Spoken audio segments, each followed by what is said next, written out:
look away from the train wreck. You can blame it on the tech or the disrespect. Before you play, better button check.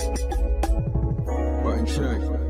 What is up, Button Check family? Welcome back to yet again a beautiful day, a beautiful night of checking these buttons. Thank you for tuning in one more time. That much closer to the weekend and that much closer to 70K. Sub button right there. Appreciate you guys, if I could talk. Appreciate y'all for taking the time to help the channel grow, and the chapters down below. We got 3 hot ones today. We's about to check them. Without further ado, hope you guys are having a good day. Let's go. All right, now into them first setup in memory of the legend, Broly Legs. That's right. Buttons that need to be checked. So y'all know, I think it's been about a year now, believe it or not, since we lost Broly. Huge impact on the community. They will never again, hands down, never again be another Broly. We were very fortunate to have such a person in the community, in the world. You know what I'm saying? I don't think we'll ever see anybody accomplish what he did with what he had. Anyway, his brother made a post, I believe it was either today or yesterday, talking about they're actually doing a special event in memory. I believe it's like right along the lines of his actual birthday, and it's gonna be actually something really cool. Let's check it out. Right here saying, I have an announcement regarding my dear brother Broly Legs. 1 year passing or has passed since he's been gone, and I wanted to share some words and an announcement. It has been 1 year since the passing of my brother Michael Begum, Broly Legs. It doesn't feel like that to me, and it still doesn't feel right waking up each day knowing I can't talk to him already. I've received messages of people giving their love and support and wanted to take today to say, personally, I don't find joy in commemorating his day of passing. I hate this day, and I'll be the only time I acknowledge it because I'd much rather celebrate his birthday, April 26th, and on his birthday, I have planned a tournament for Street Fighter 6 on his Twitch. And I think he goes deeper right here. So they're actually planning something, saying, I want to stream it, and all between the matches, I want to share stories, show clips of his gameplay, highlight some videos of our trips around the country. I also love to host calls for people to hop in and share their stories and give words they'd like. More information will come soon, but I want to thank everybody. Thank you for keeping my brother's spirit alive and thinking of him. I miss him every moment of every day. FGC is reacting as well. I'll put that on the screen. That's dope, y'all. So they're planning to do a stream to commemorate the memory of Broly. Want to show some pictures, tell stories. They even want to take calls, y'all. I think that's cool. I believe they did like a memorial event shortly after. Yeah, it's just real cool to see how much love, you know, is going on for Broly even after he passed. It's just so surreal, right? He was so young. He was so talented. He was here. He was literally, I guess he was expressing some problems. I think he even had a doctor's appointment or something, and he went to sleep. It was something to that effect, right? I don't know exact details, but, and then he was gone. Just like that, like out of nowhere. You know what I'm saying? Insane. Everybody was coming out saying how they felt. I know if you remember my video, I was crying like a damn baby. I just believe like just letting it go. I'm at that age now where I don't care. I'm just gonna let whatever I feel out. You know what I'm saying? I just don't care. And Broly was definitely special, man.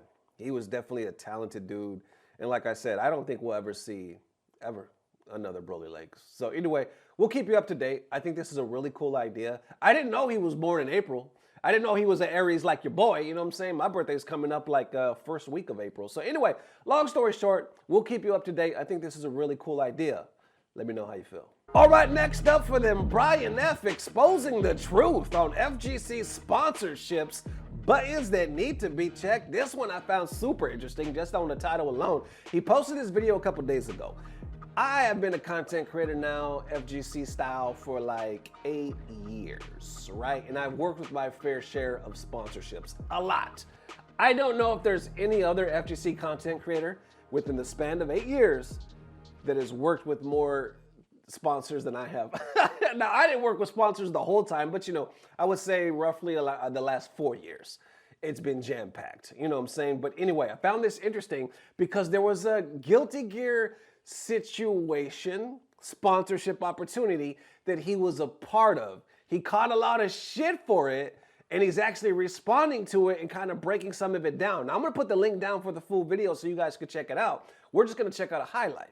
Let's go. Live promotional stream. It had an interesting cast of characters here. It had myself, Justin Wong, Sea-Dog VA, and then Mighty Freaking Mouse, MMA featherweight, I believe, world champion. Really random cast of characters because for one, you know, Guilty Gear Strive, I have played Guilty Gear Strive, just to set the record straight. I did have a mighty nice soul on launch, very unique to me. No one else had a good soul on launch, only me, of course. But I did play Guilty Gear a little bit, but I'm not a Guilty Gear player. Justin Wong himself, I wouldn't categorize him as a Guilty Gear player, but he's a multi-game fighting game champion, and he definitely can cook in Guilty Gear.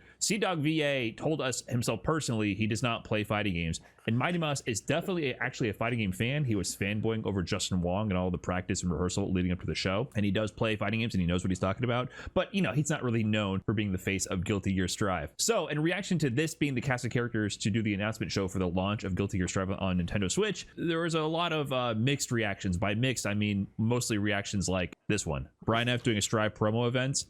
What the hell is a polar bear doing in Arlington, Texas? So yeah, when I saw the lineup, when I got hit with who would actually be joining me in doing this show, I knew the reactions were going to be this way. There's a lot of really funny reactions from the community, to be honest. Nightmare blunt rotation, they say in regards to this. Hotashi, Guilty Gear Strive content creator and competitive player. What have I even been doing with my life? Ouch. Marvello here, I think he sums it up nicely. Love these guys, but not one Strive player or content creator here is insane work. First, you continue to buff Gold Lewis, and next you show you don't really care about the players supporting all despite the embarrassing network issues you continue to have. Speaking of network issues, or some subtle foreshadowing there in that tweet as well. And if you, in general, if you just go through the quote tweets for this announcement, it's just tweet after tweet about people just scratching their head, a mix of laughing and finding the humor in how random this cast of characters is, and a lot of actual angry people who are a little bit peeved at the ArcSys event being represented by people not from the community itself. Basically, people shooting in the gym for the ArcSys and Guilty Gear Strive community were not being supported in this announcement. There was no support from the developers themselves to people who have been keeping the community afloat in the competitive scene for this announcement. I had this in response to say, nice to see so much discussion and excitement about Guilty Gear Strive on the Nintendo Switch. Because there was so much discourse around this, so many tweets going around, and none of it was about Guilty Gear Strive on the Nintendo Switch. So it was pretty funny to see. I was definitely being tongue-in-cheek about this, but I think this one tweet summed it up pretty succinctly. Absolutely hate that this FGC is just turning into a corporate circle jerk with the same 5 or so content creators. I felt this way since the EVO announcement, and now it's just solidified. And I thought this was pretty interesting because, little Brian F here, there was once a time where I was not part of the corporate FGC. I was not part of the establishment. And I remember feeling this way as well. It's, I think, a very natural reaction to see your niche community being co-opted and misrepresented by figures of larger influence and larger power, in a sense, that don't directly align with your community, your values, and don't truly represent the people who are passionate about any game, any community, any topic, any activity, etc. I actually totally relate to this, and I knew this was going to happen. Once I accepted this role, a little reluctantly, might add, because I understood that I wasn't necessarily the best fit for this, but I also had a different perspective to this as well, which I'll go into. But I knew this might be a problem, and I knew it definitely was going to be a problem once I heard that there would be nobody to anchor us, really, to the active Guilty Gear Strive community. I knew it was going to be kind of a shit show. There. So, interesting point. Reaction, right? It's crazy because let's use the term loved. Is loved as Brian F is in the community. He has great numbers. He's been a competitor for a long time. He was able to transition to a content creator, content taken off within the last few years. And he's respected to the point where he says, where they calling him a corporate circle jerk. He's like, I used to not be part of the machine, now I am. But I say that to say this, even Brian, with all of that, all these accolades, right, catched all this shit from being a part of this Guilty Gear Strive launch event. Even Brian, you would think a lot of people would have been like, okay, Brian's one of us. I mean, he's FGC, right? But no, it was more so the Strive community being like, what the fuck? Like, he's not Strive. Like, yeah, he's FGC, but we talk about Guilty Gear. What's up with our community? We got content creators and we got players. Where are they at? Instead, you got these 4 people that are not really down with us, so they felt some type of way. Now Brian's like, I see that. Matter of fact, I knew that. I knew it was probably gonna happen. Like, let me take this from my perspective. Brian saw an opportunity to get paid and talk about fighting games, so he did it. That's 1 + 1 = 2. I would have did it. I would have did it and y'all probably would have talked the same shit about me. Hell, y'all talk shit about me doing bug check, you know what I'm saying? But I'm gonna do it. There's been times where I accept sponsors on this show for like random pay to win games, you know what I'm saying? And if the money's right, I tell you all the time, I'm taking it. I'm taking it as long as the game, as long as I can see people like, okay, they might rock with it. It might be a little hobby or something to kill. I always run it by Dirty Low too. Like, hey, would you play something like this? You know what I'm saying? If I've never heard of the game, you know, and then we'll play it together, yada, yada, yada. But I think this makes sense, perfect sense for Brian to accept something like this. Now, as far as receiving the blowback from the community, yeah, it's to be said. It's to be said. But how y'all feeling about that statement saying it's turning into a corporate circle jerk? That's a hell of a circle jerk, ain't it? A corporate America circle jerk with the same 5 content creators. I can't tell you how many times I have been the second choice for an opportunity, but because the first guy didn't respond, I was there to pick up the slack. But in order to be receiving those, you definitely have to increase your reach and increase your marketability and appeal to a wider audience. It's just what they're looking for in that sense. So basically what Brian's saying is here is he had a relationship directly with his agency on behalf of Guilty Gear. They liked his work. He worked with them before, so they were like, we can trust this guy. We've seen his work, and they hired him, and he said yes. Like I'm saying, I can see why he said yes. Obviously, it's FGC related. It's fucking Guilty Gear. He gets to work with Justin and them. Why wouldn't he? Like I said, I would have said yes, and I probably would have. Look, let's be transparent. If I could talk, I would have did the same shit he did. I would have fired up that Guilty Gear. I would have said, "Lo, let's run some fucking sets." I would have saw some tutorials and shit, and then I would have did the gig to the best of my ability. How y'all feeling about that? Would y'all do that, or would y'all be like, "Nah, fuck no, I ain't playing that game"? I mean, let me know. If it was something like, let's be real, if it was something like Raid Shadow Legends, you know what I'm saying? Not even something like, if it was actually Raid Shadow Legends, then I could be like, nah, I mean, you would have to give me a big ass bag. Let's be real. If the bag was doing it, then okay.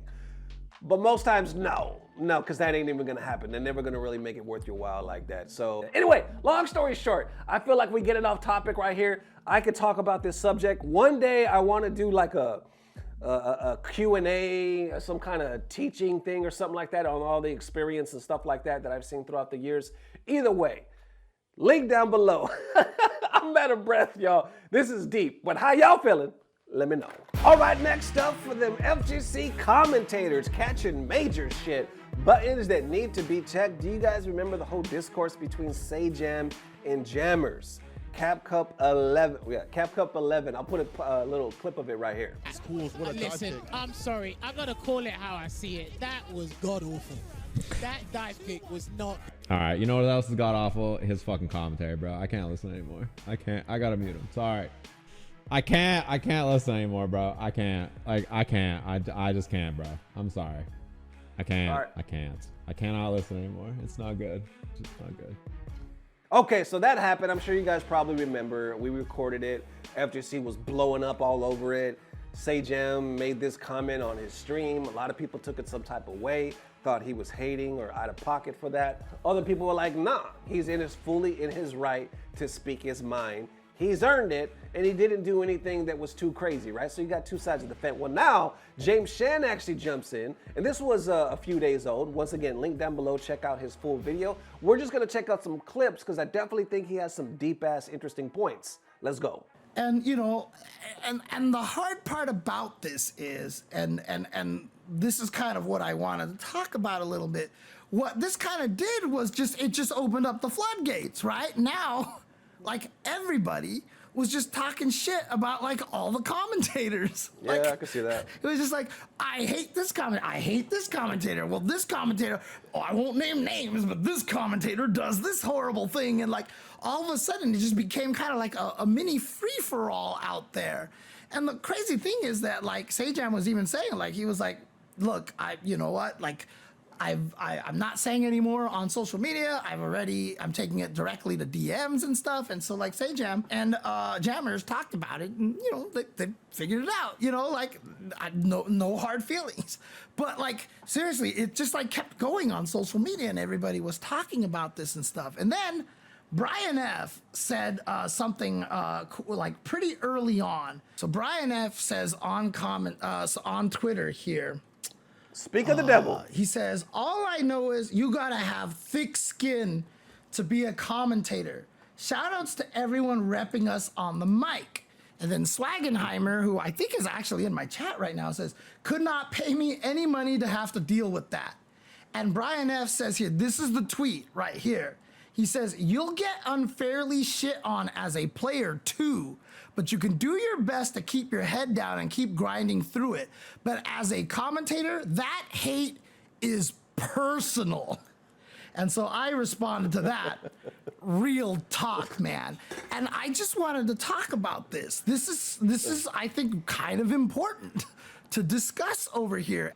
Like, players will get lots of hate, but the weird thing about it is because we are talking to you constantly and that we are always in your ear, we're technically your connection point as a commentator. We are your connection point. And so basically, we are the easiest ones to feel like you know us. You know, like you know us. And so a lot of the times when people insult you, like I will tell you this right now, people have gone deep personal against me when they shit on me. Like people are like, well, clear, like I've seen you blah blah before, and so like you're always like this and you need to grow up, or you know, like people go deep when they hate on commentators. It's absolutely crazy. It's absolutely crazy. How y'all feeling about that? Do you think there is a difference? He said, you know, like Brian was saying, like you'll get shit on as a player, but you can at least keep your head down and keep pushing to overcome. As a commentator, that hate is personal. Is there a difference between hatred in the community when it comes to commentators and players? And like James is like, the commentators are basically the ones in the front lines, and they're not technically pro players. So almost like they're an easier target for people to feel like they could shit on them. How y'all feeling about that? I can't really say, obviously, I'm not a commentator, so I couldn't tell you. I could only tell you from one side of a content creator and as a, you know, everything else I've done, you know what I'm saying, in and out of the FGC, how that feels, you know what I'm saying? I don't know though. That is an interesting point. I don't know how big a difference it is of being a commentator catching hate from being a player. I would like to hear more players. I would like to hear some actual players, like pro players, weigh in and be like, I don't know if y'all are underestimating the shit that we gotta go through, you know what I'm saying? But I'd like to hear their point of view on this, you know what I'm saying? Not saying that James or them are underestimating them, just saying I would like to hear more perspective. Anyway, let's continue. I've gotten to a point now where, you know, I don't want to say I'm desensitized to it. It still hurts and it still sucks. But Still like, sucks. You have to learn how to just not let it kill you, basically, right? Yep. And honestly, like Straight that's like it gets really bad with commentary, and you see it like when people started posting up the hate. They're like, "This guy is boring. This guy's voice sucks," and you know, like people come after you, right? Like they go crazy. And so, I mean, that's why I like titles. So you want to be a commentator, huh? Like, it's a tough job. It is a very, very tough job. And if you want to become anywhere, you know, as a major commentator, this is something that you have to be prepared for. You know, stopping it right there, I can relate to that as being a content creator, because, you know, when James says, like, you really want this? Like, holy shit, I've learned just to deal with this. As being a content creator, and you guys heard me say this multiple times, like, it's literally just something that you just got to learn. Like, I saw another thread, literally just the other day, and I got to let y'all know, when y'all is talking shit, whether it's in the comment section or on Twitter, X, or whatever, you're talking to yourself. You're really talking to yourself, because I can give two shits. I almost look at it like, just like a crazy, like wow, this is like a science project, or like it's a fucking thing that happened in a museum. Like, wow, people were actually like this. This is crazy. Like, this type of behavior is very like, you know what I'm saying? It's odd to me. And then almost like it's not about me. Even though they're clearly talking about me, I'm more so worried about them. You know what I'm saying? Like, in a weird way, it's just like I've learned to just be like, either I laugh at it or I just ignore it completely. But that's how you have to build up. That's how you have to build up. It's fucking weird that you even have to deal with any of this stuff. But anytime you push for anything bigger than you or bigger period, you're going to catch that shit. Think of anybody right now that's a role model or a big figure in sports, anything, fucking news, politics, whatever, anything. They will have the people that love them, and they will always have that group of people that absolutely hate them. Literally anybody. So, all right, let's keep going. But it is an unfortunate situation because people do get very, very personal because they do feel like they know you so well because it's all they do is hear your voice over and over and over and over again, right? And it sounds like it's that guy in the room. And the other hard part is like 6 people at Capcom Cup like commentating for 4 days straight. Like, even professional commentators are commentating 1 2.5 hour basketball game like maybe every other day. But like, we're commentating 4 days in a row with so few breaks, like something you're gonna say is gonna piss someone off. And all right, we'll stop right there, y'all. So I agree with basically everything he said. The only thing I disagree with is I agree. He's like, commentating's fucking hard, y'all. I tried it back in the day, just shits and giggles, right? I knew off the bat I didn't want to do it. My mind doesn't work that way. I film button check. I only got to sit down for like 30 minutes. You know what I'm saying? And then the rest time is editing and planning and filming other stuff. But commentating, that's why I don't stream. I cannot sit down in a chair and do something for 3-4 hours. Like, it's a hard thing that you have to be built like that. You have to enjoy it like anything else, right? So I can see where the point is like, hey, this is hard. And people have no idea how hard it is. The part I don't necessarily agree where he was like, you know, you got these people that are commentating, they all have skill and they're all good. Listen, I think commentating is like anything else. You got your comedians that are out there. You got your athletes that are out there. Just because you're out there doesn't mean you're good. That's just me.